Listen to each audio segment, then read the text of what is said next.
He was balancing himself on the standing up block of wood like it was a three-legged chair, one chair leg being the block of wood he was half sitting on, the other two legs being his own, which were in front of him. Big Jim held up the envelope so the light from the crack in the wood shed behind him would shine on it. Then he shook it, and I could hear it rattle like a package of watermelon seeds my mom sometimes buys at a seed store in town in the spring. Then Big Jim got a sober face and said, using very dignified words, as though he was talking to dignified people, which he wasn't, "As much as I would like to open this and see what is in it, I cannot do so, because as was decided in school session this morning, personal property is personal property." At that remark, Poetry snickered in a very undignified way, but several of us shushed him. He kept still, and Big Jim went on. "On the other hand," Big Jim said, still talking as though we were dignified people, "if we did not know whose property this was, it would be lawful to open the envelope and examine its contents and—" Well, for once, I was glad that even though Big Jim was talking in a very dignified voice, he wasn't sitting in a dignified way on that block of wood. He was, in fact, maybe without knowing he was doing it, every now and then lifting both feet off the woodshed floor and trying to balance himself on the rather thin block of wood. Anyway, Poetry, being very mischievous and not being able to help it, all of a sudden let one of his big feet shoot out in front of him and give the block of wood a shove, and there was a scramble and shuffle that ended in Big Jim's being upset and tumbling over in several different directions at the same time and landed in a very undignified sprawl at our feet. It was actually funny, and we started to laugh until I saw what had happened. His hands reached out in several different directions at the same time to balance himself, and didn't, and the brown envelope got turned upside down in the shuffle. And right in front of my eyes, I saw everything that was in it scattered over the woodshed floor. There was the personal property of Shorty Long right in front of the eyes of all of us. It was a lot of pictures about the size of small snapshots, and also what looked like a boy's drawing of several persons, which, now that we'd been in the dark a while and could see better, I could see. And I saw my name at the bottom of one of the drawings, and it was spelled Pill Collins.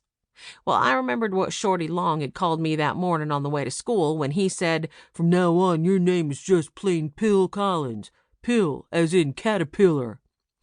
Well, in seconds, Big Jim had scrambled to his feet and had all those pictures in one hand and the brown envelope in the other, all except that drawn with my name on it, which somehow I had picked up myself and was looking at. And I tell you that what I saw made me feel hot all over. It made me so mad at Shorty Long. I can't even tell you what the drawing looked like, except that it had a picture of somebody who looked very homely, and my name was under it, and I was carrying a lunchbox that was colored with red crayon, and beside me was a very homely girl named Lucille Brown, Circus's sister, and right below my name were some words in quotation marks, which meant I was supposed to be saying them, and they were filthy words, even dirtier than the mud in our barnyard looks in the spring after a hard rain. Then, beside my picture, I saw one that was just as homely, and it had Big Jim's name under it, and beside him was a girl. I didn't get to see what the words were under Big Jim's name because Big Jim took it and looked at it quick and then shoved it and everything else back inside that envelope as though it was something especially dirty and he didn't want to even touch it.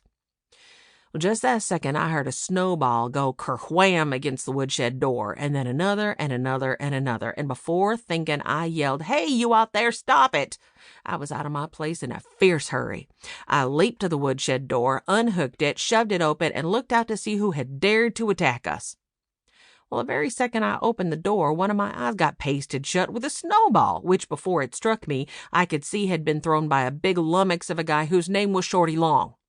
Well, I'd had one fight with him before Christmas, and he'd licked me for a while. And we'd had another one that very morning on the way to school, and I had licked him, so I knew I could do it. And since I was already mad at him, and since he just pasted me kerwham in the face with a snowball, I was still madder, especially on account of what was in that brown envelope. So I made a dive for the snow with both hands, made a hard snowball real quick, dodging several of his at the same time, and the fight was on. I threw my ball whizzity-sizzle toward Shorty Long, who ducked behind the snow fort the gang had made beside the big maple tree that morning before school.